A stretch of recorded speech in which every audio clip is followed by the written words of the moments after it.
নিরপরাধ মানুষ জেল খাটে, জেনা ব্যভিচার হয় শাস্তি নয়, বিয়ে হয় শাস্তি হয়। ব্রিটিশের আইন আর চলবে না। আগামীতে আমাদেরকে ইসলাম ক্ষমতায় আনতে হবে, একটা জেনা ব্যভিচার হবে না। কথা কোন ঠিক কিনা? কোন একদিন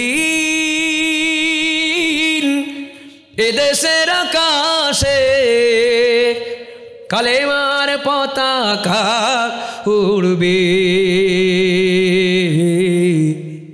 সেদিন সবাই খোদাই বিধান পেয়ে দুঃখ বেদনা ভুলবে। আর একটা দোয়া আমি শিখাবো। কি মুরব্বীর এই দোয়া শেখার দরকার আছে না এদের? যেই দোয়া করলে শুধু তাড়াতাড়ি বিয়ে হয় না, বরং ভালো একটা বউ পাওয়া যায়। সুবহানাল্লাহ কয় না কায়রা? আরে সুবহানাল্লাহ এত আস্তে কইলো কে? যেই দোয়া পড়লে ভালো বউ না, শুধু ভালো বউ না, যে বউ জীবনেও পরকিয়া করবে না, গ্যারান্টি লিখে দিয়ে যাবো। আরো জোরে সুবহানাল্লাহ কত দরকার ছিল না? কারণ পোলাপান বিয়ে করে না শুধু এই ভয়ে যে আমার বউ আরেকজনের সাথে ঠুসঠাস করবে, এই টেনশনে বহুত পোলাপান বিয়ে করে না। কি কথা ঠিক না? আরে আমি তো তোর এরকম মাগনা তাবিজ দিয়ে যাইতেছি, তোর বউ জীবনে পরকিয়া করবে না, আমার আমল শিখাই দিতেছি। শোনার দরকার আছে না? যারা চলে যাবা তাড়াতাড়ি যাও, তোমাকে জানাবো না, দরকার বাইরের মাইক অফ রাখে শুধু এদের শোনাবো। তাহলে কয়টা দোয়া শেখানোর কথা কইছি? অভিভাবকদের একটা দোয়া শেখাবো বলছি। আর যারা অভিযুক্ত আছে তাদের তাড়াতাড়ি বিয়ে হবে, ভালো বউ পাবে। সেই বউ কোনোদিন পরকিয়া করবে না, জেনা করবে না, ব্যভিচার করবে না, স্বামীর কথার উপরে কথা কইবে না, শ্বশুর শাশুড়ির সঙ্গে বেয়াদবি করবে না, বাপ মার মতো করে শ্বশুর শাশুড়ির খেদমত করবে, স্বামীর বদনাম করবে না, স্বামীর টাকা পয়সা উল্টাপাল্টা করবে না, সব ভালো গুণ থাকবে, কোনো খারাপ গুণ থাকবে না। সুবহানাল্লাহ। কারণ কোরআনের আয়াতের পাওয়ার আছে না নাই? এদেশের মধ্যে প্রাপ্তবয়স্ক সন্তানেরা একটু বিয়ে করছে তো কোন আশেপাশের এক কুলাঙ্কার ম্যাজিস্ট্রেটের কাছে ফোন দিয়ে বলে বাল্য বিয়ে হইতেছি। পুলিশ নিয়ে এসে 22 বছরের বরটাকে 16 বছরের মেয়ের সঙ্গে বিয়ে করতে দিল না, বরং মেয়ের বাবা 2-3 লাখ টাকা খরচ করে যা কিছু আয়োজন করলো কাঁচা ঘায়ের মধ্যে নুনের সিটে দিয়ে আবার তারে 10,000 টাকা জরিমানা করে গেল। ব্রিটিশের আইনে শান্তি নাই, ব্রিটিশের আইনের মধ্যে শান্তি নাই। বাংলাদেশের মানুষ কানে পানি গেছে এবার অন্তত আমাদের। এটা দেখেছি ওটা দেখেছি, ইসলাম দেখতে চাই। ওরা হলো জাতির লাগি মহামারীর মতন, ফাইলে কলম ঠেকায়া চালায় ওরা নির্যাতন। ওরা হলো দেশের লাগি মহামারীর মতন, ফাইলে কলম ঠেকায়া চালায় ওরা নির্যাতন। ঘুষের টাকায় ওদের ভুড়ি, ঘুষের টাকায় ওদের ভুড়ি করে যে টান টান। ওরা শিক্ষিত শয়তান, ওরা শিক্ষিত শয়তান। Dozen dozen golden A plus পাওয়া যায় কিন্তু যোগ্যতা অর্জন করা যায় না। যে কারণে এদেশের মধ্যে এ প্লাস আর গোল্ডেনের সরাসরি হয় কিন্তু আবিষ্কারক হয় না, নতুন নতুন আবিষ্কারক পয়দা হয় না, ভালো ডাক্তার হয় না, ভালো গবেষক হয় না, ভালো ইঞ্জিনিয়ার হয় না, সব মগা হয় মগা। কথা কোন ঠিক কিনা? কারণ আমাদের দেশ যদিও নামে স্বাধীন কিন্তু আমরা ছিলাম পরাধীন। দড়ির আগা আমাদের নাকের মাথায়, আর এক মাথা হলো দিল্লির হাতে। দিল্লির থেকে আমাদের নাকের ডগার দড়ি টানাটানি করেছি। এরা চাইছে মুসলমানের সন্তান বাংলাদেশে কোনো বিজ্ঞানী হবে না, কোনো ডাক্তার হবে না, কোনো ভালো মানুষ হবে না, কোনো বুদ্ধিমান হবে না। ওদের দরকার এ প্লাস বেশি বেশি দেয় কিন্তু কোনো যোগ্যতা হবে না। কষ্ট পাইতেছে? যে কারণে আমাদের দেশের মানুষেরা ট্রিটমেন্ট করতে চেন্নাই যায় কেন, ঢাকায় হয় না কেন? ঢাকায় হয় না কেন? ওরা খায় গরুর চুনা, ওরা গরুর লেদা বরফি বানায় খায়। আর আমি কি মিছা কথা কইতেছি? ওরা গরুর চুনা খাওয়া মাথা ওদের, গরুর লেদা খাওয়া মাথা ওদের। আমাদের গরুর হালাল গোশত খাওয়া, উটের গোশত খাওয়া, দুম্বার গোশত খাওয়া, গরুর পবিত্র দুধ খাওয়া বেরেন আমাদের। আর ওরা আমাদের থেকে উন্নত ট্রিটমেন্টের ব্যবস্থা করে। এটা কেমনে বোঝা গেল? শিক্ষা সিলেবাস প্রণয়ন কমিটির মধ্যে ডক্টর দীপমণি আর নওফেলের মতো স্কুলের দালালেরা আমাদের মুসলমানের বাংলাদেশের সন্তানদের ইমানটাও কেড়ে নিয়েছে, যোগ্যতাটাও কেড়ে নিয়েছে, ইন্ডিয়ার দালাল দাস বানায় দিয়েছে। যদি আওয়াজ দিয়ে বলেন ঠিক কিনা? মুসলমান ভাইয়েরা আমার, এজন্য আল্লাহ তাআলা ইমানদারদেরকে বলেছেন, ইমানদারেরা জাহান্নামের আগুন থেকে নিজেরে বাঁচাও। আপনি কেমনে বাঁচাবেন? আপনার সন্তান লেখাপড়া করতে দিবেন, ও ইমানদার সন্তান লেখাপড়া করতে গিয়া বেঈমান হয়ে বাড়ি আসবে। কেন বেঈমান হবে? কারণ ওরে শিখাইতেছে আল্লাহ বানাই নাই, এমনি এমনি হয়েছে। তোরে আল্লাহ বানাই নাই, তুই আদমের না, তুই বান্দরের। তুই আদম থেকে হইস নাই। মানুষ একদিন বান্দর ছিল, বান্দরের লেজ কেটে কেটে আস্তে আস্তে লেজ কাটা বান্দর লেজ ডাকতে সোজা হইতে চাইতে শটান হয়ে অটোমেটিক মানুষ হয়ে গেছে। কি পরিমাণ গলা পর্যন্ত গাঁজা খাইলে এরকম কথা বিশ্বাস করতে পারে?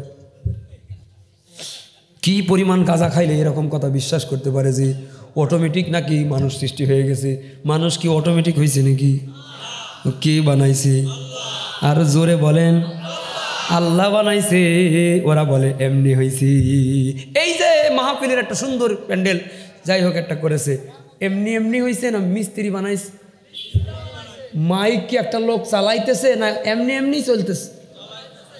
এই বাঁশের জিনিস, খুঁটির জিনিস, কাপড়ের জিনিস যদি কোনো মিস্ত্রি আর ড্রাইভার ছাড়া না হয়, কারিগর ছাড়া না হয়, এই ইলেকট্রনিক চালিত বিদ্যুৎ চালিত যন্ত্রগুলো একটা লোক ছাড়া যদি না হয়, আমাদের চোখের বিকল্প কেউ বানাইতে পারে নাই, কিডনির বিকল্প কেউ বানাইতে পারি নাই, মানুষের একটা পার্সপত্রের বিকল্প কেউ বানাইতে পারি নাই। এই নাথিং জিনিসগুলো যদি একজন মিস্ত্রি ছাড়া না হতে পারে, তাইলে এই মানুষের শরীরের যার বিকল্প কেউ বানাইতে পারে নাই, এটা এমনি এমনিতেই হয়েছে, এটা তো বিশ্বাস করবে হয় পাগল নাই পাকার দালাল। কথা কোন ঠিক কিনা? এমনি এমনি হয়েছে।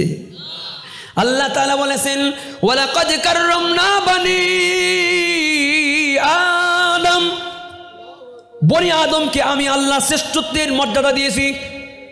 আল্লাহ বনি আদম বলেছেন, অর্থাৎ আদমের সন্তান না, নাকি বান্দরের সন্তান? বান্দরের সন্তান না আদমের সন্তান? আমরা হলাম আদমের সন্তান। কিছু লোক বাংলাদেশে আছে এবং ছিল যারা বান্দরের সন্তান বলে নিজেদেরকে দাবি করেছে। কেন দাবি করেছে? চুপ থাকা রাজির লক্ষণ। চুপ থাকাটাও তো মেনে নেওয়ার লক্ষণ। আমরা প্রতিবাদ করছি, কিছু লোক প্রতিবাদ তো করেই নাই, বরং এই বান্দরের থিওরির ওয়াজ যখন আমরা গত 16 বছর করছি তো আমাদের বাধা দিয়েছে। বান্দরের থিওরির বিরুদ্ধে ওয়াজ করছি তো কিছু কিছু এলাকায় আমার গত 3-4 বছর ওয়াজ করাই বন্ধ। ওই হুজুর শিক্ষানীতির সমালোচনা করেছি, এই হুজুরের দাওয়াত দেওয়া যাবে না। 3 বছর 4 বছর 5 বছর সেসব এলাকায় আমি যাইতে পারি নাই। এই বছর এই এলাকায় বেশি বেশি দাওয়াত নিতেছি, আর যে সেই নেতাদের খুঁজে বেড়াইতেছি। আমি কইতেছি লিমানিল মুলকুল ইয়াউম লিল্লাহিল ওয়াহিদিল কাহ্হার। কোথায় সেই পাতি নেতারা যারা আমার আল্লাহর সৃষ্টি মানুষ? এই ওয়াজটাও আমারে করতে দাও নাই। সামসামি করতে গিয়া কোরআনের আয়াতের বিরুদ্ধে যারা অবস্থান নিয়েছিলেন, মুসলমানের সন্তান তো আল্লাহ তাআলা কোরআনের বিরোধিতা করার কারণে মুসলমানের বাংলাদেশে একটা অক্সিজেন নেওয়া তোমার জন্য হারাম ঘটনা করেছে, ঠিক কিনা? দুর্নীতির আঁকড়ায় বসে জাহির করে জ্ঞান, দুর্নীতির আঁকড়ায় বসে জাহির করে জ্ঞান, কলম দিয়ে কামাই টাকা আবার ধরে সাধুর ভান। ওরা শিক্ষিত শয়তান, ওরা শিক্ষিত শয়তান, ওরা শিক্ষিত শয়তান, ওরা শিক্ষিত শয়তান। কথা কি ঠিক? শিক্ষাঙ্গনের দিকে ভাইরে দেখো না চোখ মেলিয়া, ছাত্ররা সব বই ছাড়িয়া আছে শুধু প্রেম লইয়া। শিক্ষাঙ্গনের দিকে ভাইরে দেখো, শুধু কি ছাত্ররা না ছাত্রীরাও? শিক্ষাঙ্গনের দিকে ভাইরে দেখো না চোখ মেলিয়া, ছাত্রীরা সব বই ছাড়িয়া আছে শুধু প্রেম লইয়া। অস্ত্র সে তো সঙ্গীর সাথী, অস্ত্র সে তো সঙ্গীর সাথী, হইতে মাস্তান ওরা শিক্ষিত শয়তান, ওরা শিক্ষিত শয়তান, ওরা শিক্ষিত শয়তান। পীরগিরি আর মাজার পূজা চলছে দেশটা জুড়িয়া, সেরে কি আর ভণ্ডামিতে দেশটা গেছে ভরিয়া। পীরগিরি আর মাজার পূজা চলছে দেশটা জুড়িয়া, সেরে কি আর ভণ্ডামিতে দেশটা গেছে ভরিয়া। গাজার কলকে টান মারিয়া, গাজার কলকে টান মারিয়া দেখাই খাজার শান। ওরা শিক্ষিত শয়তান, ওরা শিক্ষিত শয়তান, ওরা শিক্ষিত শয়তান। এবার মূল কথা শুরু করার আগে আর একটা প্রশ্ন করে কথাটা শুরু করব। যদি উত্তর জানা থাকে তাইলে কেউ কৃপণতা না করে উত্তরটা কি দেওয়া যাবে? বলেন তো, আমাদের জাতির পিতার নাম কি?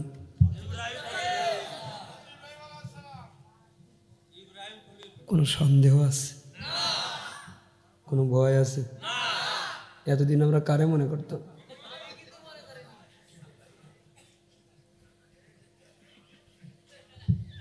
এত আলেম মাইল।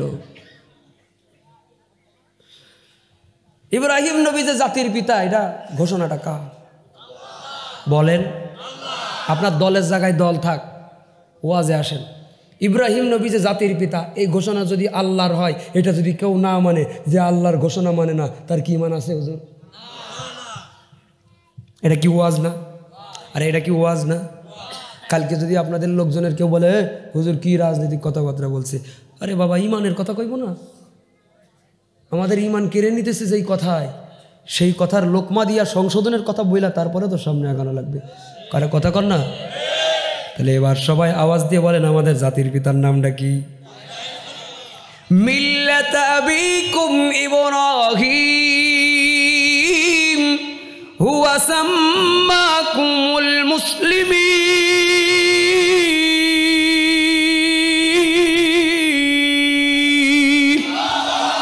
আমাদের পিতা ইব্রাহিম খলিলুল্লাহ, তিনি শুধু ইসমাইলের পিতা নয়, সবার পিতা। সুবহানাল্লাহ খান।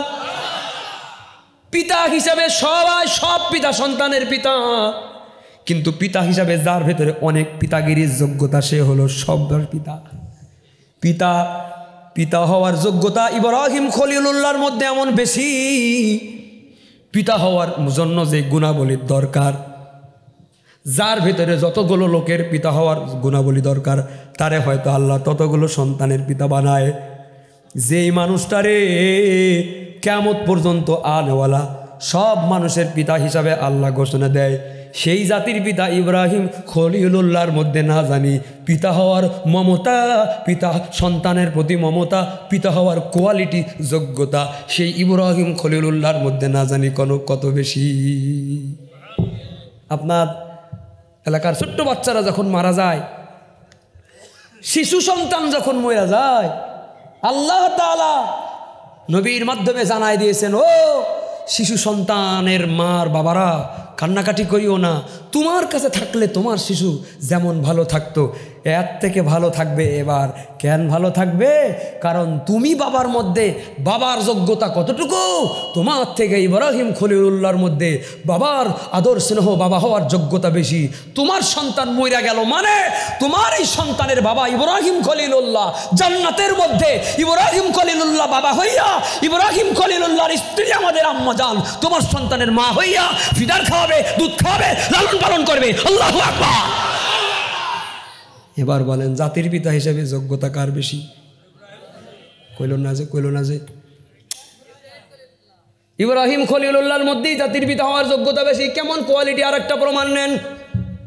ইব্রাহিম খলিলুল্লাহ আল্লাহ তাআলা মসজিদের আয়োজনের মাহফিল না, কাবা শরীফ, এই মসজিদের প্রথম মসজিদ হলো কাবা। ইব্রাহিম খলিলুল্লাহ ছেলে ইসমাইল জবিহুল্লাহকে সাথে নিয়ে কাবা শরীফ নির্মাণ করতেছেন, কাবা ঘর নির্মাণ করতেছেন। একজনে হেড মিস্ত্রি, আর একজনে তার জোগাড়ে। বুঝেন আপনারা কি কন? এটাই তো কন, হ্যাঁ? জোগাড়ে হেড মিস্ত্রি, আর একজন জোগাড়ে, একজন পুরো মিস্ত্রি, একজন তার সহযোগী। হেড মিস্ত্রি হলো ইব্রাহিম খলিলুল্লাহ, জোগাড়ে হলো তার সন্তান ইসমাইল জবিহুল্লাহ। আপনারা বলেন সুবহানাল্লাহ। ইব্রাহিম খলিলুল্লাহ ওই যে কাবাগের কালো গিলাপ ধরে ঢাকা যে কাবা দেখেন, দেখতে যদিও একটা দোকান, টং দোকানের মতো লাগে, বিশাল উঁচু ছবিতে দেখেন তাই ছোট দেখা যায়। ইব্রাহিম খলিলুল্লাহকে আল্লাহ যখন ফরমান দিয়ে দিলেন, ও ইব্রাহিম কাবা শরীফ দেওয়াল গাঁথা শুরু করো, দেওয়াল গাঁথা শুরু করো, শুরু করলেন। কিন্তু আপনার এলাকার রাজমিস্ত্রি দেওয়াল যখন মাথা পর্যন্ত গাঁথা হয়ে গেল, উপরে উঠে উপরের ইট গাঁথা লাগবে, পায়ে মাটিতে দাঁড়ায়া ওই জায়গায় গাঁথনি দেওয়া ঠেই পাওয়া সম্ভব না, উঁচু হয়ে তারপরে গাঁথা লাগবে। এই যে উঁচু হয়ে গাঁথার জন্য কি বানায়? মাছা বানায়, ভাড়া বানায়, আর কি চড়াট, যে যেটা কন আর কি, সব জিনিসটা একই। এই যে চড়া বানায়, মাছা বানায়, বিভিন্ন ভাড়া বানাইয়া আমাদের দেশের রাজমিস্ত্রিরা উপরের দেওয়াল গাঁথে, ভেন্টিলেটর গাঁথে, ছাদের ঢালাই দিতে যায়। ইব্রাহিম খলিলুল্লাহ তো মাথার উপর পর্যন্ত যে জায়গায় হাত যায় দেওয়াল গাঁথছে, কিন্তু যখন উঁচু জায়গায় দেওয়াল গাঁথার প্রয়োজন হয় ইব্রাহিম খলিলুল্লাহর জন্য কোনো মাছা লাগে নাই, কোনো ভাড়া লাগে নাই। বরং যারা কাবায় গেছেন অথবা যারা যাবেন দেখেছেন অথবা দেখবেন, কাবা শরীফের পাশে একটা পাথর আছে, যেই পাথরের মধ্যে বিশাল বড় একটা মানুষের পায়ের দাগ আছে। ওই পায়ের দাগটা হলো ইব্রাহিম নবীর পায়ের দাগ। ওই পাথরটার নাম হলো মাকামে ইব্রাহিম। বলেন তো কি? মানে ইব্রাহিম নবীর থাকা দাঁড়ানোর স্থান। এই মাকামে ইব্রাহিম পাথরটার মধ্যে দাঁড়াইয়া ইব্রাহিম খলিলুল্লাহ দাঁড়াইয়া দাঁড়াইয়া দেওয়াল গাঁথতেছিল। বহুতল বিশিষ্ট কোনো ভবনের মধ্যে যদি আপনি যান, সিঁড়ি দিয়ে উঠা লাগবে না, লিফটের মধ্যে ঢুকবেন, নাম্বারের বোতামে চাপ দিবেন, যত নাম্বারের চাপ দিবেন তত নম্বর ফ্লোরে আপনারে কিন্তু লিফটে কখন নামায় দিবি। আপনি মনে করবেন আমি সে জায়গায় দাঁড়ায় আছি, কিছুক্ষণ পরে লিফটের মাইকে ভেতর থেকেই এক মহিলা কথা কবে 6 ফ্লোর 7 ফ্লোর, কথা কন না কা, ওই বিটি আপনারা স্মরণ করায় দিয়ে বলে দেবে তুমি যে জায়গায় আসতে চাইছিলা ওই যে সে জায়গায় চলে আসছো, সোজা মতো নেমে পড়ো। এই যে লিফটের বোতামের মধ্যে চাপ দিলা, অটোমেটিক উঁচা হয়ে গেল, আবার নামার টাইমে নেমে গেল। ইব্রাহিম খলিলুল্লাহ যেই মাকামে ইব্রাহিম পাথরের উপরে পাও দিয়া কাবা শরীফ নির্মাণ করতেছিলেন, লিফটের মতো আল্লাহ বানাইয়েছিল। কোনো মাছা লাগি নাই, কোনো ভাড়া লাগি নাই। যখন উঁচা হওয়ার দরকার লিফটের মতো উঁচা হয়, নিচা হওয়ার দরকার লিফটের মতো উঁচা হয়। বিদ্যুৎ লাগে নাই, কারেন্ট লাগে নাই। মাকামে ইব্রাহিম পাথরটা ভাড়া বানাইয়া লিফটের মতো করে করে কাবা নির্মাণ করছে।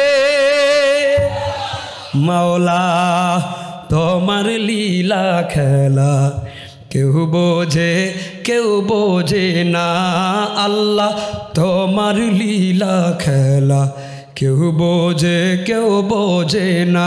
তুমি কাউকে রাখো গাছতলাতে মাওলা, কাউকে রাখো পাঁচতলায়, মাওলা তোমার লীলা খেলা কেউ বোঝে না, আল্লাহ তোমার লীলা খেলা কেউ বোঝে না।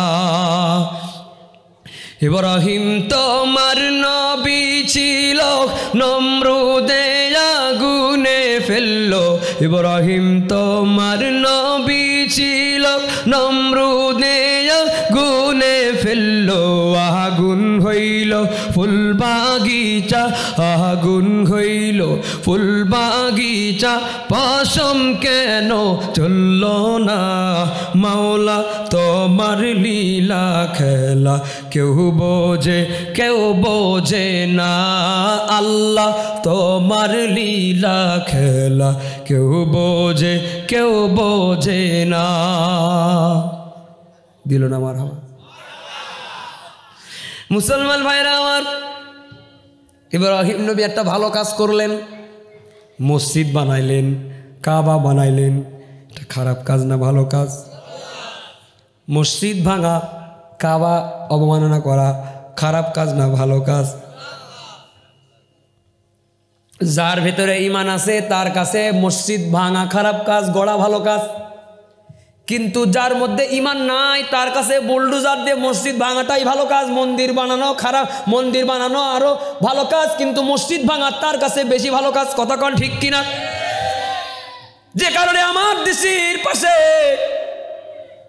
কয়েকশো কিলোমিটার ওপারে, ইন্ডিয়ার বর্ডারের ওপারে বুলডোজার মেশিন দিয়া মসজিদ ভাঙে।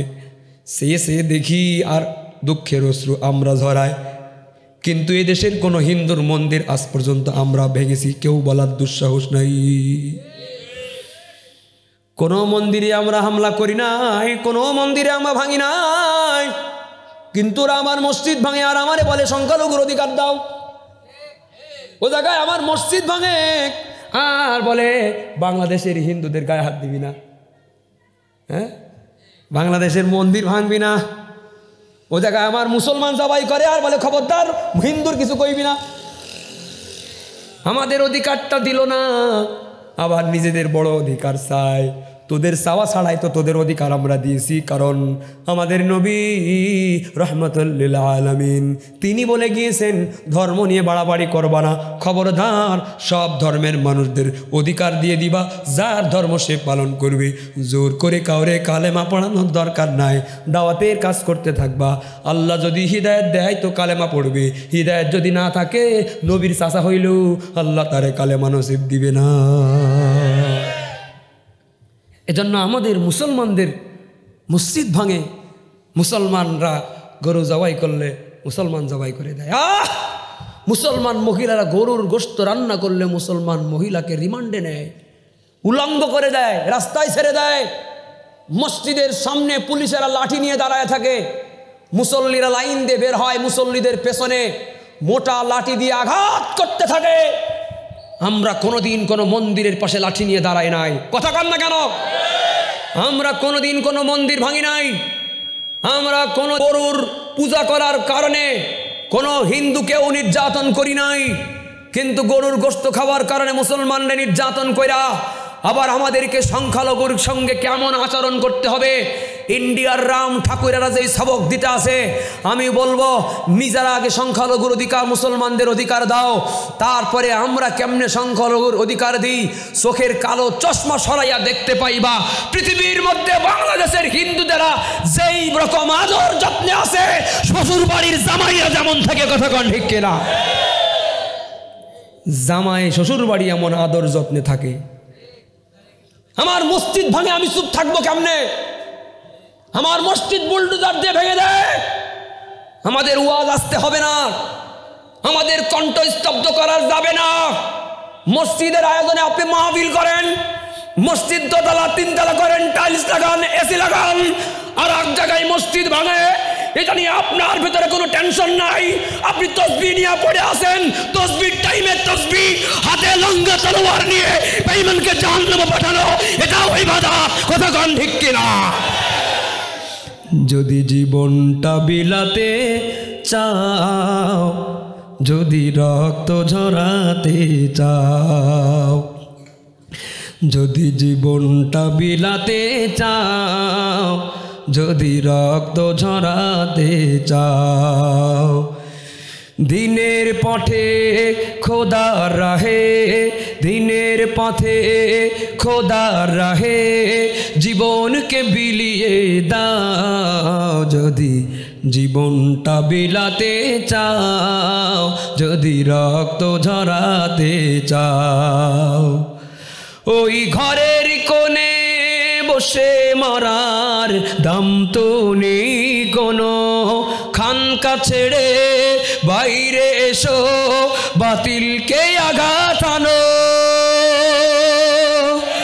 ময়দানেতে লড়াই করি শহীদি খেতাবটা নাও। যদি জীবনটা বিলাতে চাও, যদি রক্ত ঝরাতে চাও, যদি জীবনটা বিলাতে চাও, যদি রক্ত ঝরাতে চাও। দিয়েছে মারহাবা,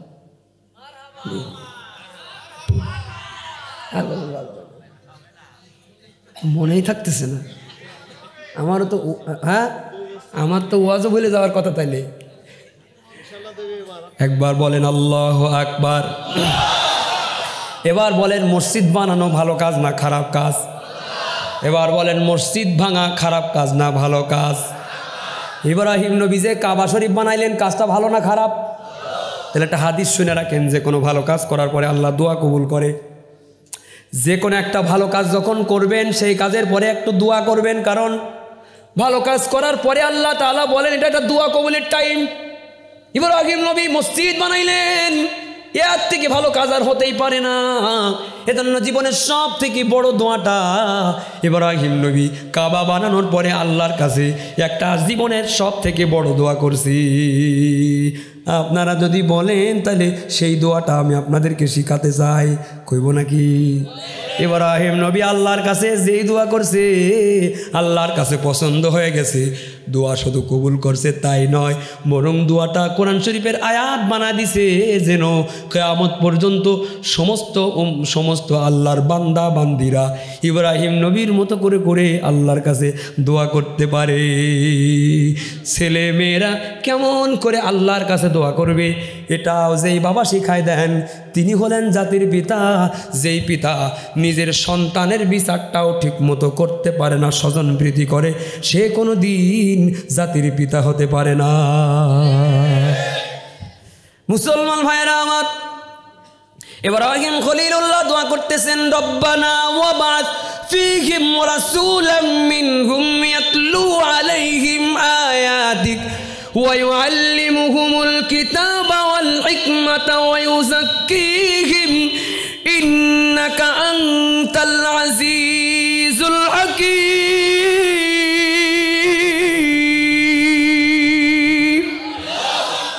ইব্রাহিম নবী বলেন, আল্লাহ আমার বংশের মধ্যে একটা নবী পাঠাও। ওরে কত বড় দোয়া করে ফেললো, কত বড় দোয়া করে ফেললো রে। বলেন আমার বংশের মধ্যে একটা নবী পাঠাও। কেমন নবী? তাও কইতেছে যেই নবী ইয়াতলু আলাইহিম আয়াতিক, আপনার আয়াতসমূহ মানুষের কাছে পড়ে পড়ে শোনাবে, ওয়া ইউআল্লিমুহুমুল কিতাবা ওয়াল হিকমাতা ওয়া ইউযাক্কিহিম, আপনার কিতাবসমূহ মানুষের কাছে শিক্ষা দিবে, হিকমতের জ্ঞান শেখাবে, হাদিসের জ্ঞান শেখাবে, ব্যাখ্যার জ্ঞান শেখাবে, তাফসীরের জ্ঞান শেখাবে এবং সিচুয়েশন জ্ঞান শেখাবে এবং আত্মশুদ্ধির জ্ঞান মানুষদেরকে দান করবে। এরকম একটা নবী আমার বংশের মধ্যে আল্লাহ আপনি দান করেন। আমার নবীর উম্মত হওয়ার জন্যে সমস্ত নবী রাসূলরা আল্লাহর কাছে দোয়া করেছিল, আল্লাহ তাদের দোয়া কবুল করেন নাই। কিন্তু ওই যে ঈসা নবীর একটা প্ল্যান করে আল্লাহ উঠায় রাখছেন, তারে কবুল করছেন। মোনাজাতের আগে যদি সময় থাকে আর মনে থাকে আর আপনারাও থাকেন, তাইলে ওই কথাটা শেষ কথা বানায়া মোনাজাত করব। তবে এখনকার কথা হলো ইব্রাহিম খলিলুল্লাহ আল্লাহর কাছে যে দোয়া করছেন, নিজের বংশের মধ্যে এমন একজন নবী আসবে, দোয়া বংশের সন্তান এমন একজন নবী হবে, এমন দোয়া কেউ করে নাই, একমাত্র ইব্রাহিম নবী করছি। যে কারণে আল্লাহ তাআলা কারোরটা কবুল করেন নাই। ইব্রাহিম নবী এমন সুন্দর করে দোয়া করছে, আল্লাহ তাআলা শুধু কবুল করছেন তাই নয়, রহমাতুল লিল আলামিন নবীকে আল্লাহ তাআলা যেই কুরাইশ বংশের মধ্যে পাঠাইছেন, এই কুরাইশ হলো ইব্রাহিম নবীর বংশের কুরাইশ। সুবহানাল্লাহ। তু আমি রে হারাম মাই ফকির আজম, তো আমি রে হারম मैं फ़कीर आजम, तेरे गुन और ये लब ही तालब, मेरा घर खाके पर और तेरे राह गुज़र, मेरा घर खाके पर और तेरे राह गुज़र, सिदरतुल मुंतहा तू कुजा मन कुजा। मरहबा। ইব্রাহিম নবী দোয়া করেছেন, আল্লাহ তাআলা আমার নবীর ইব্রাহিম নবীর বংশের মধ্যে কবুল করে নিয়েছেন। শিক্ষা এখান থেকে আমি যেটা দেওয়ার জন্য এই আয়াত পড়ছি, এত কথা কইছি, যেই শিক্ষাটা বলার জন্য সেটা হলো যোগ্য একজন পিতা যদি আপনি হতে পারেন, তাহলে আপনার সন্তানদের প্রতি হক আদায় করার গুণাবলী সমূহের মধ্যে বাবা হিসাবে, পিতা হিসাবে আপনার প্রথম যেই শ্রেষ্ঠ সেরা একটা গুণ অর্জন করতে হবে, সেটা হলো পরবর্তী প্রজন্মের জন্য আল্লাহর কাছে দোয়া করা। নবী বলেন, ইদা সাআলতা ফাসআলিল্লাহ, যখন কোনো কিছু চাওয়ার দরকার হবে কার কাছে চাইব? সবাই বলেন। আর কেউ কি দেওয়ার যোগ্যতা রাখে? ফকিরেও কিন্তু জায়গা চেনে, ফকিরেও কিন্তু সবার কাছে ভিক্ষা চাই না। কি চায়? কিছু লোক পাশ দিয়ে হেঁটে যায়, তার দিকে ফকির তাকায়ও না, কিন্তু কিছু লোক করে ইগনোর করে চলে যায়, ফকির তার পেছ পেছ দৌড়ায়। ও যখন 5 টাকা দেয়, ফকির কয় আপনার কাছে কি 5 টাকার জন্য আসছি আমি? তার মানে ফকির জানে যে এর কাছে 5 টাকা নিলে হবে না, পকেটে বড় নোট আছে। ফকিরেও জানে যে সবাই সব কিছু দিতে পারে না, যে দিতে পারে না তার কাছে যায় না, আর যে বেশি দিতে পারে সে কম দিলেও ফকিরে নেই না। ফকিরেও জায়গা চিনল, কিন্তু আমরা জায়গা চিনি না।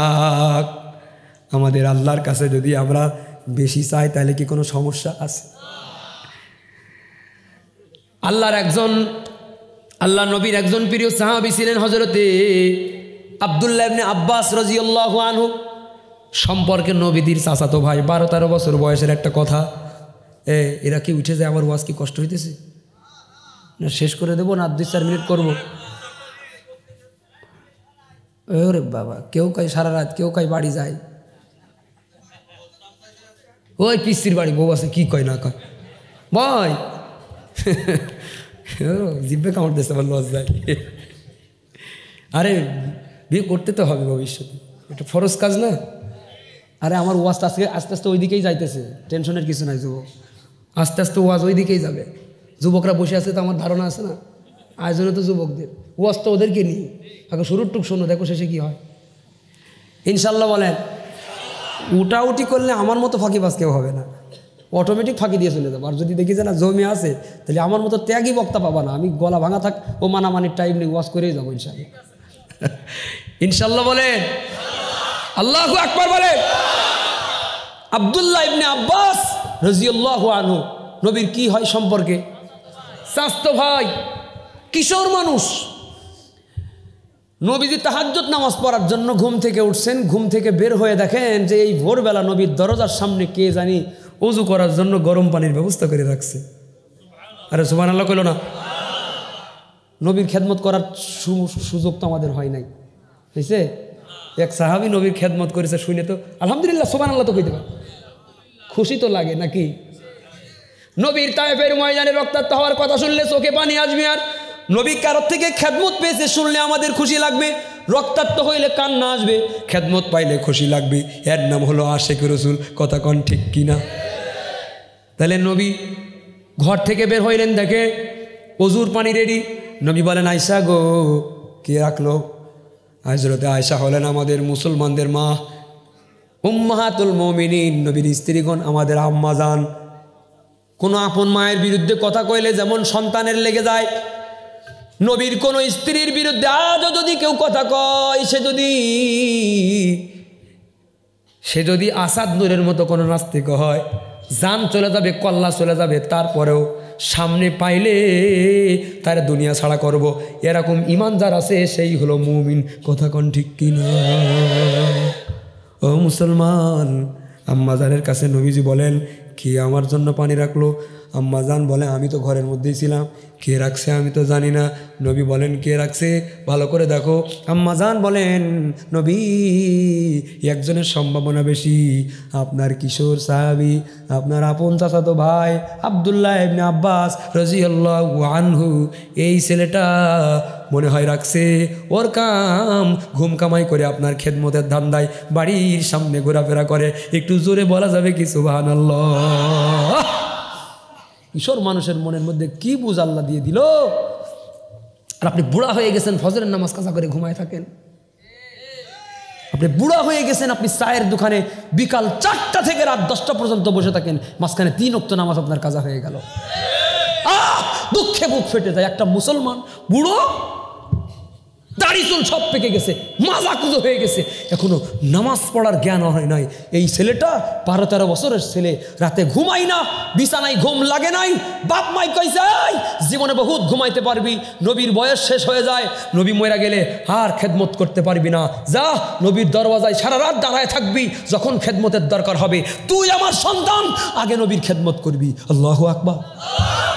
আব্দুল্লাহ ইবনে আব্বাস রাদিয়াল্লাহু আনহুকে নবী ডাক দিলেন, এই আব্দুল্লাহ কোথায়? পাশেই লুকায়া ছিল। নবী ডাক দেওয়ার সঙ্গে সঙ্গে চলে আসলো। নবী বলেন, আব্দুল্লাহ রে, আমার এই পানির ব্যবস্থা তুমি করছো নাই? কয়, জি হুজুর। কয়, তুমি ছোট মানুষ, তোমার এত কষ্ট করার কি দরকার? ঘুমাও নাই কেন? কি জন্যই গভীর রজনীতে তুমি এই কাম করছো? আব্দুল্লাহ বলে, নবী দোয়ার দরকার, আমার দোয়ার দরকার। আর দোয়া হুয়াল ইবাদা, আর দোয়া ও মুখুল ইবাদা। দোয়া ইবাদতের মগজ, দোয়া হলো অন্যতম ইবাদত। দোয়া কোনো সাধারণ ইবাদত নয়। আপনি আমার জন্য দোয়া করে দেন, আপনার দোয়া নিয়ে আমি ধন্য হতে চাই। সুবহানাল্লাহ। নবী বলেন, তোর এত দোয়ার দরকার, তুই এতটুকু মানুষ, তুই আমার আপন চাচাতো ভাই, কোনো পর না, চাচাতো না, আপন চাচাতো ভাই। তোর বাপ আর আমার বাপ এক মায়ের পেট থেকে আসছে। ওরে তুই আমার চাচাতো ভাই, এত দোয়া তোরে আমি দেব যা জীবনে কাউরে দেয়নি। বরং নবী বল, ওই যে আগের জামানার মানুষেরা কিন্তু সেলাইযুক্ত কাপড় পরতেন না, চাদর পরতেন। চাদর, নবীজি চাদরের দুই পাশে এরকম উঁচা করলেন, আমার দিকে তাকান। নবীজি দুই চাদরের দুই পাশে এরকম করে ধরলেন, নবীর খালি বুক আগলা হয়ে গেল। আব্দুল্লাহকে বললেন, আমার বুকের সঙ্গে চলে আয়। আল্লাহু আকবার। আব্দুল্লাহ নবীর বুকের সঙ্গে চলে আসলো। নবী আবার দুই হাত দিয়া, দুই চাদর দিয়া আব্দুল্লাহকে নিজের বুকের সঙ্গে চাপ দিয়ে ধরে রাখলেন, আর দোয়া করে দিলেন, আল্লাহুম্মা ফাক্কিহু ফিদ্দীন ওয়া আল্লিমহুল কিতাবা ওয়াল হিকমা। আল্লাহুম্মা ফাক্কিহু ফিদ্দীন ওয়া আল্লিমহুল কিতাবা ওয়াল হিকমা। এমন একটা দোয়া করে দিয়েছে, জীবনে কেউ এমন দোয়া পায় নাই। সুবহানাল্লাহ।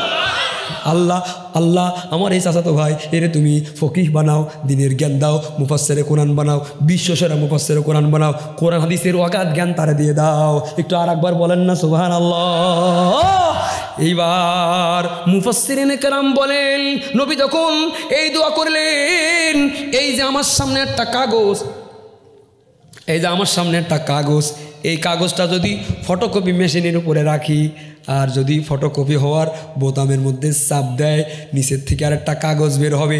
ওই কাগজ যে বের হবে, যেই কাগজ ফলো করার জন্য উপরে দেওয়া হয়েছে, এই কাগজের যেখানে যেমন, ওই কাগজের সেখানে তেমন প্রিন্ট হয়ে একটা কাগজ বের হয়ে যাবে, ফটোকপি হয়ে বের হবে। মুফাসসিরিনে কেরাম বলেন, নবী যখন, বসেন বসেন বসেন বসেন বসেন, কিচ্ছু লাগবে না, ও ভিজুক। আহারে বাবা বসেন, বসেন বসেন, ও আসছেন, আর একটাই দাও, ও ভিজেছে, তা কি হয়েছে, ওয়াজের মেন সময়ে উঠবেন না। নবী বল, মুফাসসিরিনে কেরাম বলেন, ফটোকপি কাগজের সঙ্গে আর এক কাগজ দিলে এই কাগজের লেখাগুলো ওই কাগজে যেমন কপি হয়ে যায়। আব্দুল্লাহ ইবনে আব্বাসে নবীর বুকের সঙ্গে জড়া ধরে যখন একটা চাপ দিয়ে দোয়া করেছি, নবী হলেন মুস্তাজাবুদ দাওয়াত। দোয়া করতে দেরি, কবুল হইতে দেরি হয় না। নবী যখন দোয়া করলেন, মুফাসসিরিনে কেরাম বলেন, নবীর সিনার এলেমগুলো কেমন জানি ফটোকপি হয়ে পুরা এলেমটা আব্দুল্লাহর সিনার মধ্যে আল্লাহ দিয়ে দিয়েছি। মাওলা তোমার লীলা খেলা কেউ বোঝে না, আল্লাহ তোমার লীলা খেলা কেউ বোঝে না।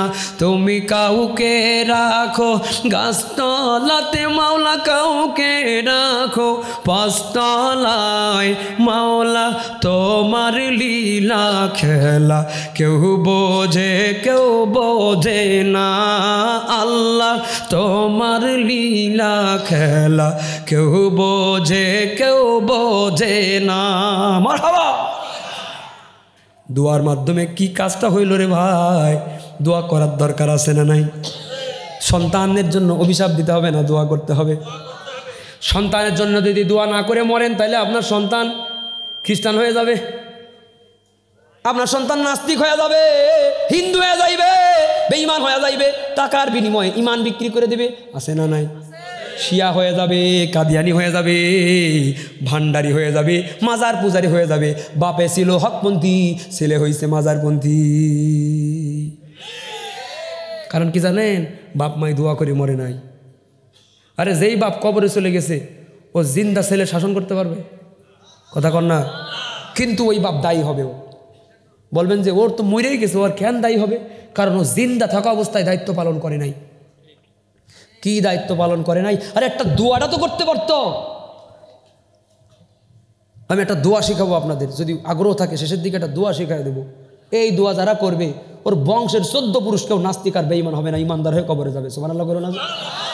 আরে দাদা মরে গেছে, যেই নাতি দাদার মুখই দেখে নাই জীবনে, নাতি দুনিয়ায় আসার বহু তাকে, দাদা মরে গেছে, কিন্তু এই দাদা এমন দোয়া করে মরছে, এর 2 প্রজন্ম পরে এর নাতি দাদা নাতির সাক্ষাৎই হয়নি, কিন্তু নাতি ইমানদার, দাদার দোয়ার করে যাওয়ার বরকতে। সুবহানাল্লাহ। কোরআনের আয়াতের দোয়ার পাওয়ার আছে না নাই? এই দোয়াটা আমি আজকে আপনাদের শিখায় বাড়ি যেতে চাই ইনশাআল্লাহ। আগে বলেন দোয়ার ফজিলত আছে না নাই? এদেশের মধ্যে বহুত মুসলমানের সন্তান আছে, টাকার বিনিময়ে খ্রিস্টান হয়ে যায়, যান চলে যান, চুয়াডাঙ্গায় চলে যান, সুন্দরবনে চলে যান। আগামীকালকের মাহফিল করে আমি 2 দিনের সফরে খাগড়াছড়ি যাব। খাগড়াছড়ি পার্বত্য জেলায় আপনি চলে যাবেন, সুবিধা বঞ্চিত এলাকাগুলোর মধ্যে চলে যাবেন। বস্তা বস্তা টাকা গরিব দিনমজুর মানুষের কাছে নিয়ে বলে, মুসলমান যে হইছিস, সারা জীবন তো ভ্যান চালাই খাইলি, কি এমন হইল, আমাদের ধর্মে চলে আয়, 1 বস্তা টাকা দেব, আমাদের ধর্মে চলে আয়, 1 বস্তা টাকা দিব। কি করতে হবে? বুকের মধ্যে কুরুশ লাগাইতে হবে। আর কি করতে হবে? আমাদের ধর্ম গ্রহণ করতে হবে। আর কি করতে হবে? করলে আমার কি হবে? 1 বস্তা টাকা দিব, কম তার মধ্যে আছে কমপক্ষে 10 লাখ। আর বসে বসে বাড়িতে কোনো দিন ভ্যান চালানো লাগবে না, বসে বসে বাড়ি থাকবা, প্রতি মাসে 10,000। এইরকম হারামখোর কত আছে বাংলাদেশে, যার বাপে মুসলমান, যার দাদা মুসলমান, পরদাদা মুসলমান, বংশের মানুষ মুসলমান ছিল, এর টাকার বিনিময়ে সুসো খ্রিস্টান হয়ে গেছে। খবিস, কত বড় খবিস হইলে ও টাকার জন্য ইমান বিক্রি করে, টাকার জন্য জাহান্নাম ক্রয় করে। আল্লাহ তাআলা এই প্রজন্মকে হেফাজত করে দিক, আমিন বলো। আমি আমার গ্রামের মধ্যে একদিন শুনলাম যে একটা গ্রুপ আসছে, কয়েক কথা কেন না বাবাজি, একটা গ্রুপ আসছে একজনের বাড়িতে মিলাদ পড়াইতে। কি পড়াইতে? বাঙালি তো মিলাদের নাম শুনলে কি আর মাথায় কাজ করে? বিরাট ভিড়, জিলেপি পোটলা অনেক নিয়ে চলে আসছে, মিলাদ পড়াইতেছে। মিলাদের ভিতরে ছোট ছোট 2-3 পৃষ্ঠাওয়ালা একটা লিফলেট দিয়ে দিস। এই লিফলেটের মধ্যে লেখা আছে আল্লাহ 2 জন। সুন্দর করে কোরআন হাদিসের কথা লেখা আছে, সব আগাগোড়া আয়াত হাদিস দিয়ে। শুধুমাত্র একটা জায়গায় লেখা আছে যে আল্লাহ 2 জন। এই যে লেখাটা লিখে দিল, পুরা বইটা পড়ে দেখলাম এটা হলো খ্রিস্টান মিশনারিরা চক্রান্ত করা। ওরা মনে করে আল্লাহ মূলত 2 জন, কেউ মনে করে 3 জন। এরা এই দাওয়াত দিয়ে বেড়াইতেছে আমাদের মুসলমানদেরকে। আচ্ছা আপনারা বলেন, এলাকায় যদি এইরকম কোনো চক্রান্ত করে, আমাদের মসজিদে বসে তসবি টিপা জরুরি না ওরে ঘাড় ধাক্কা দিয়ে বের করা জরুরি? তসবি টিপাও কিন্তু ভালো কাজ, ওরে ধাক্কা দিতেছি এটাও ভালো কাজ। কখন কোনটা করতে হবে এটা হলো আসল বিবেচনার বিষয়। ওইটাও করতে হবে, এটাও করতে হবে, একটা নিয়ে পড়ে থাকলে হবে না। একটা কথা মনে পড়ে গেছে, কইব রাগ করবেন? আমাদের তাবলিগ জামাতের ভাইরা মারামারি করতেছে, আমাদের দুঃখ লাগে, আমাদের খুব দুঃখ লাগে। আপনারা দায়ী আল্লাহর কাজ করেন, নবীওয়ালা কাজ করেন, আমাদের দুঃখ লাগে যে আপনারা কাকরাইল মসজিদটাকে রণক্ষেত্র বানাইছেন। আর একটা গ্রুপ তো আলেমদেরকে চক্ষুশূল মনে করেছে। আলেমদেরকে যারা চক্ষুশূল মনে করে, এদের পরনের কাপড়ও থাকে না। কেন থাকে না? ডিবি হারনের পরনের কাপড় নাই। আলেমদের গায়ের মধ্যে কারেন্ট থাকে, কারেন্টের মধ্যে টাচ করলে যেমন সিটকে ফেলায় দেয়, আলেমদের গায়ের মধ্যে টাচ করলে তারেও সিটকে ফেলায় দেয়। ডিবি হারুন সহ ডিবি হারুনের নেতারা আলেমদের গায়ের মধ্যে হাত তুলেছিল, ফাঁসি দিয়েছিল, রিমান্ডে দিয়েছিল। আল্লাহ তাআলা কারেন্টের শর্ট খাওয়ায় এমন আসার দিয়েছে, এক ঝাড়াই দিল্লি গিয়ে মামার কোলের মধ্যে পড়ছে। এজন্য আলেমদের গায়ের মধ্যে কিন্তু কারেন্ট থাকে, খবরদার হাত দেবা না। আজকে তাবলিগ জামাতে 2 ভাই মারামারি করতেছে, আমাদের কষ্ট লাগে, তারপরেও কইতেছি এ গ্রুপ ওই গ্রুপ কোনোদিন সাদেমে রসুলের বিচারের জন্য মিছিল করতে আমরা কোনোদিন দেখি নাই। কথা কন না কা? কোনোদিন আমরা দেখি নাই যে মাথায় কাপড় কাপড় নিয়া আসাদুরের মতো নাস্তিকের বিরুদ্ধে লতিফ সিদ্দিকের মতো মুরতাদের শাস্তির আইন করার জন্য একটা স্লোগান পর্যন্ত দিয়েছে। মসজিদের গাছের বয়ানের মধ্যে কোনো একটা দিন নারায়ে তাকবীর বলেছে আমরা কোনোদিন কিন্তু শুনি নাই। কোনো মিছিল করে নাই, কোনো মানববন্ধন করে নাই, কোনো সংবাদ সম্মেলন করে নাই, কিন্তু মারামারি করে এখন মিছিল করে, মানববন্ধন করে, সংবাদ সম্মেলন করে, সব জায়েজ হয়ে গেছে। দুঃখ আমাদের এই জায়গায়। তাবলিগ জামাতের বিরোধী লোক না, আমরা নিজেরাও তাবলিগের লোক। আমি এই জায়গায় বসে বসে ওয়াজ করতেছি, এটাও তাবলিগ। কি আমি যে ওয়াজ করতেছি এটাও তাবলিগ, আমার আগে হুজুর ওয়াজ করেছে ওইটাও তাবলিগ, ইমাম সাহেব খতিব সাহেব বয়ান করে ওইটাও তাবলিগ। আমি যদি বাসের ভিতরে বসে থাকি, আমার পাশের যদি অন্য অপরিচিত কোনো লোক আমার পাশের সিটে বসে থাকি, ওই লোকটা যদি বসে থাকে গল্প করার ফাঁকে ফাঁকে ওই লোকটার যদি একটা সুবহানাল্লাহ আমি বলাইতে পারি, একটা ইস্তেগফারও যদি বলাইতে পারি, একবার আল্লাহর নামটা যদি আমি বলাইতে পারি গল্পের চলে হলো, ওইটাও আমার তাবলিগ। মুসলমান ভাইরা আমার, এজন্য আমাদেরকে আল্লাহ তাআলা ইব্রাহিম খলিলুল্লাহর মাধ্যমে শিখাই দিয়েছেন সন্তানদের জন্য দোয়া করবা, দোয়া করবা। দোয়াটা তোমার জন্য বড় ইবাদত, দোয়াটা আমাদের জন্য বড় ইবাদত। দোয়ার মাধ্যমে সন্তানদের জাহান্নামের আগুন থেকে বাঁচানোটা সহজ হয়ে যায়।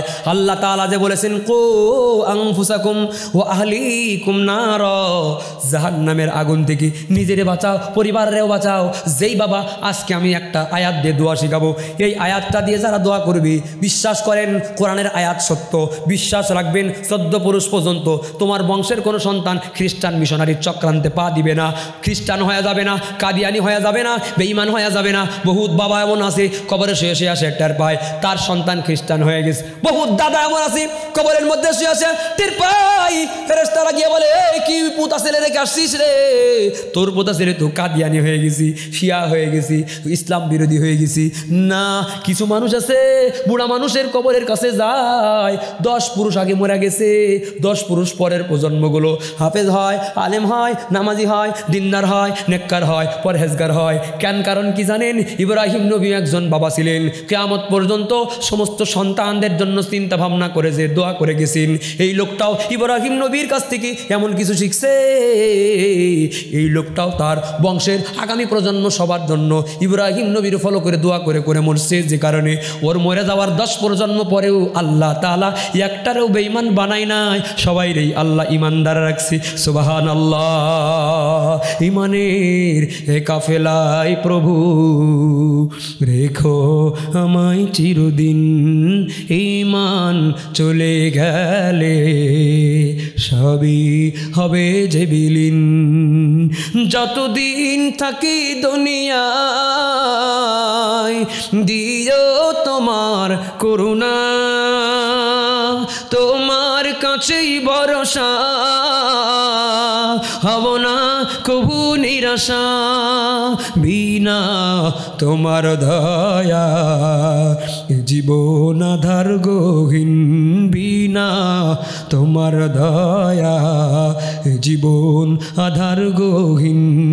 এই মানে হে কাফেলায় প্রভু রেখো আমায় চিরদিন। বলেন আমিন।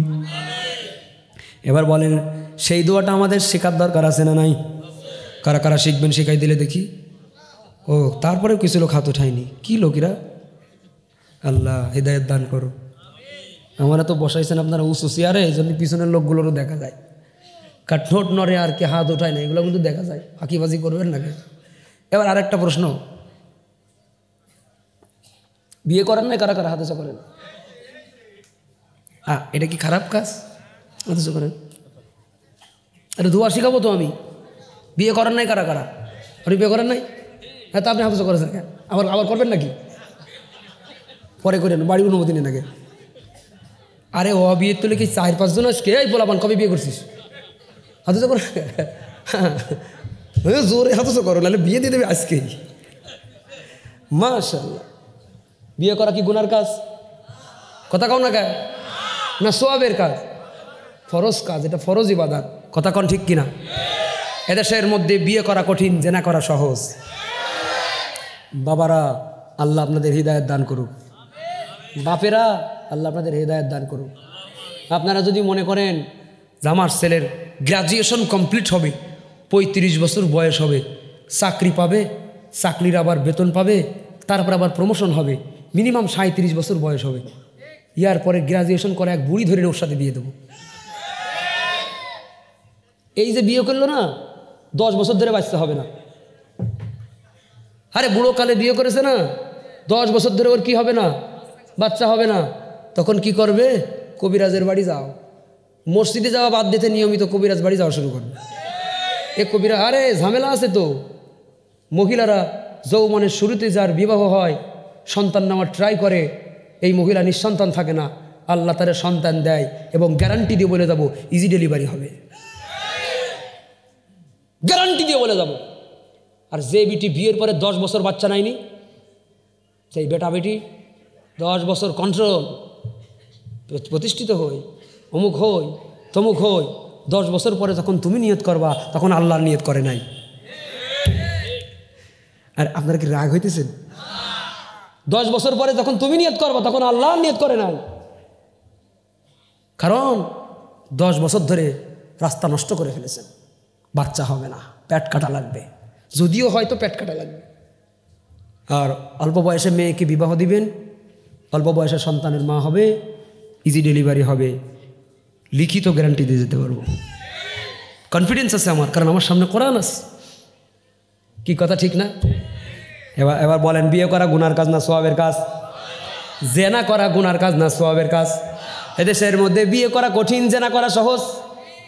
এজন্য অভিভাবকদের উচিত হবে সন্তানদের তাড়াতাড়ি বিয়ে দেন।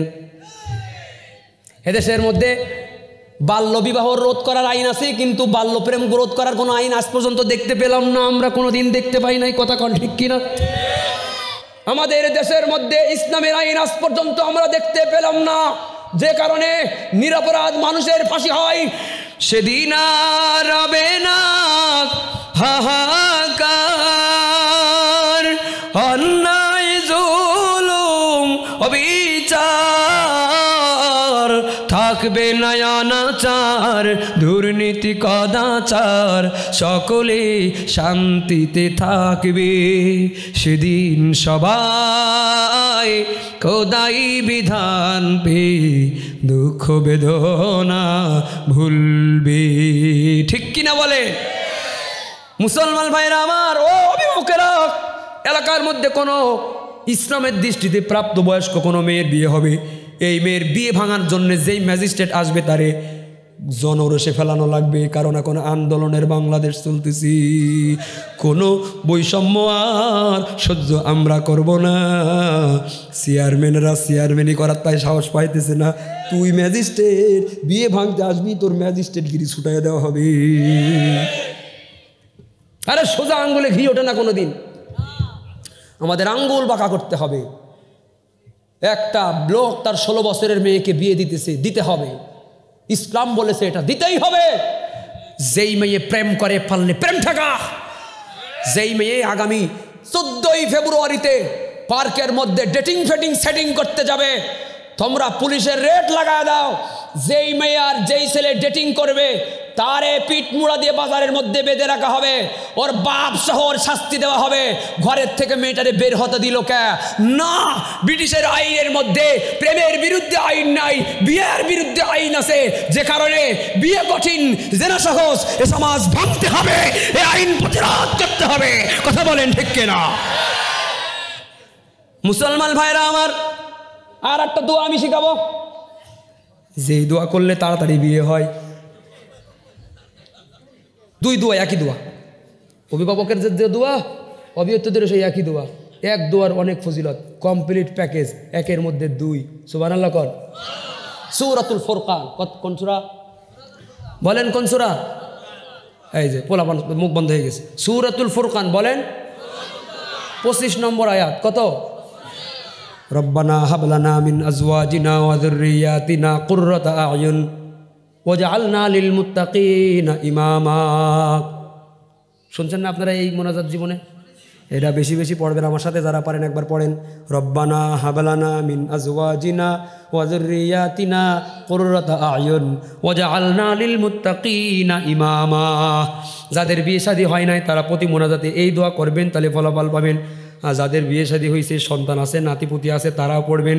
এই দোয়ার বিনিময়ে আল্লাহ তাআলা আপনার পরবর্তী প্রজন্ম যারা আছে তাদেরকে আল্লাহ বেঈমান বানাবে না, তাদেরকে আল্লাহ নাফরমান বানাবে না, তাদেরকে আল্লাহ ইমানদার রাখবে। ইমানদার রাখবে, আপনি মরে চলে যাবেন, দোয়াগুলো আল্লাহর কাছে জমা থাকবে, কবরে থাকবেন জমাকৃত দোয়ার বরকতে কিয়ামত পর্যন্ত আপনার বংশে আল্লাহ তাআলা ইমানদার পয়দা করে দিবে। সুবহানাল্লাহ। নিজের অতীতের মুরব্বীদের জন্য যেমন আমরা দোয়া করি, রব্বির হামহুমা কামা রব্বায়ানি সগীরা। এটা হলো শুধু বাপ মার জন্যে না, বাপ মা, দাদা দাদি, নানা নানি, তাদের পূর্ববর্তী ঊর্ধ্বতন যত মুরব্বী আছে সবার জন্য এই দোয়া। আর রব্বানা হাবলানা যে দোয়া বললাম সূরা ফুরকান 25 নম্বর আয়াত, এই দোয়া নিজের স্ত্রী, নিজের সন্তান, নিজের নাতিপুতি, নিজের পরবর্তী প্রজন্ম, কিয়ামত পর্যন্ত সব প্রজন্মের জন্য দোয়া হলো এই দোয়া।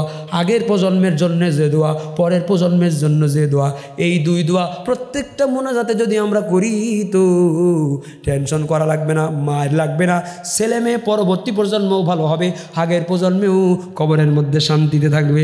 একটু বলেন না সুবহানাল্লাহ। দোয়ার ফজিলত আছে না নাই? এই আমলটা কারা কারা করতে পারবেন? দোয়ার আমল কারা কারা করতে পারবেন? আলহামদুলিল্লাহি রাব্বিল আলামিন ওয়াসসালাতু ওয়াসসালামু আলা রাসূলিহিল কারীম। রব্বানা যালামনা আনফুসানা ওয়া ইল্লাম তাগফির লানা ওয়া তারহামনা লানাকুনান্না মিনাল খাসিরিন।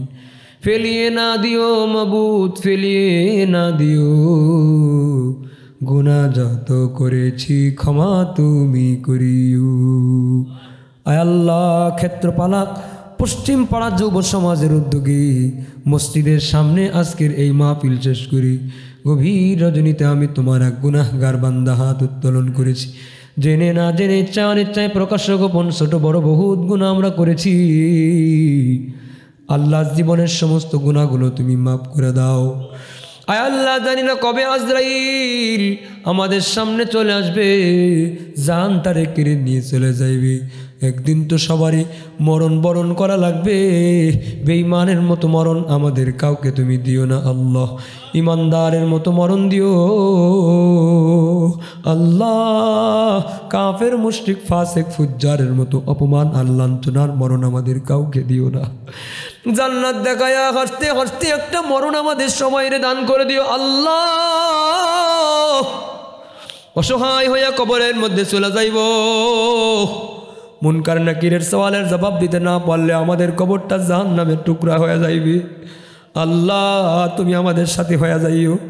কুদরতি ফায়সালায় তুমি আমাদের মুনকার নাকিরের সওয়ালের জবাবগুলো প্রদান করাইয়া দিও আল্লাহ। কবরে, হাসরে, মিজানে, ফুলসিরাতে সব জায়গায় কামিয়াবি করে দিও। আপনজন যারা দুনিয়ার থেকে বিদায় নিয়ে কবরবাসী হয়ে গেল, জানি না কার মা নাই, কার বাবা নাই, কার দাদা নাই, কার দাদি নাই, নানা নাই, নানি নাই, আপনজন হারানোর ব্যথা নিয়ে যে মানুষেরা হাত উঠাইল, পর্দার আড়ালের মা বোনেরা কত আপনজন হারানোর ব্যথা নিয়ে হাত উঠাইছে, কত বিধবা নারী হাত উঠাইছে, কত স্ত্রী হারাইয়া, সন্তান হারাইয়া, ভাই বোন হারাইয়া হাত উঠাইছে। দুঃখ ভরা জীবন আমাদের আল্লাহ, দুঃখী মানুষদের নিয়ে আমি হাত উত্তোলন করেছি। আপনজন হারানোর ব্যথা নিয়ে হাত উঠাইছি আল্লাহ। যে যার জন্য দোয়া করে, শীতের মধ্যে তোমার বান্দা বান্দিরা কষ্ট করে বড় আশা নিয়ে বসে আছে, একজনের হাতটাকেও তুমি খালি হাতে ফিরিয়ে দিও না আল্লাহ। সবার দোয়াকৃত প্রিয়জনের কবরের আযাব মাফ করে দাও, কবরকে জান্নাতের বাগিচা বানায় দাও। এলাকার প্রত্যেকটা গোরস্থানের কবরের আযাব দয়া করে মাফ করে দাও। আয় আল্লাহ, তামাম দুনিয়ার সমস্ত মুমিন নরনারীর কবরের আযাব মাফ করে দাও।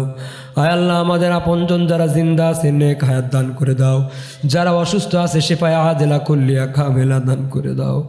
অসুস্থ আছে কত বাচ্চারা, কত বুড়া মানুষেরা অসুস্থ আছে, হাসপাতালের মধ্যে কত রোগীরা আছে আল্লাহ, সবাইরে তুমি শিফায়ে কুল্লিয়া দান করে দাও।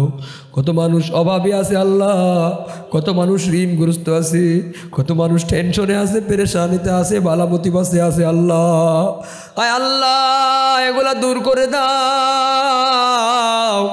আল্লাহ। সচ্ছলতা, শান্তির নিয়ামত, আয় আল্লাহ, শান্তি সুখের জিন্দেগি দান করে দাও।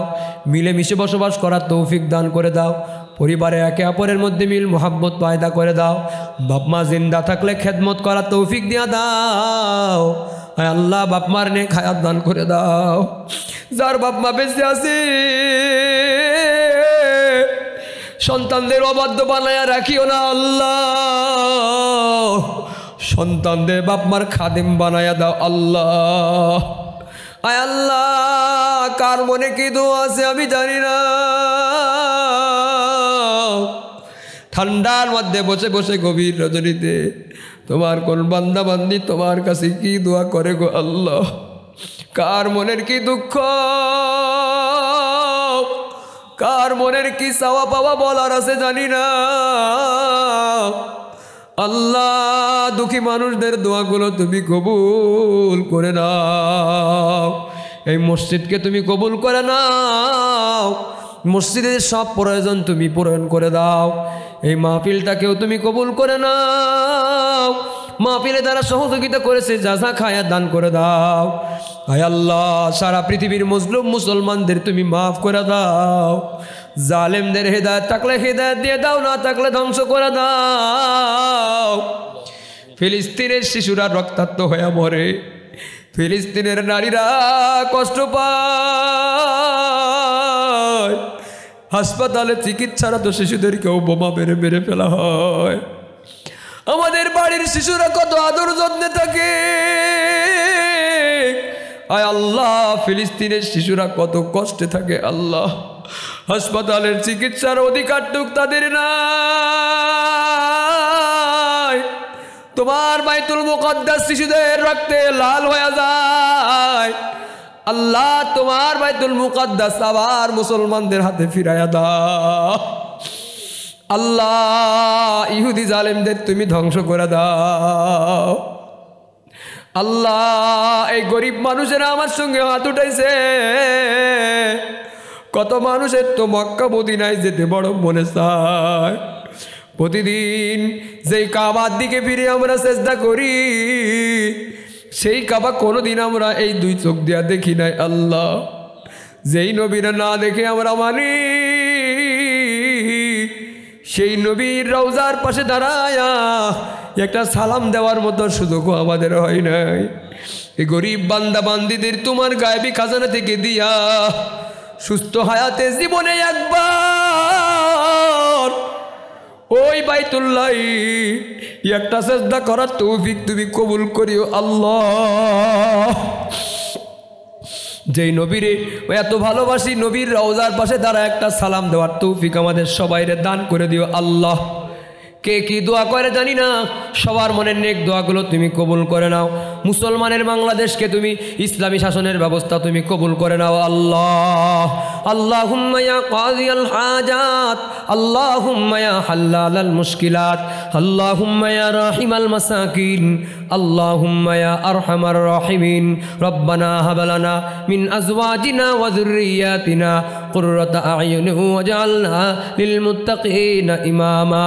রব্বিরহামহুমা কামা রব্বায়ানি সগীরা, রব্বিরহামহুমা কামা রব্বায়ানি সগীরা।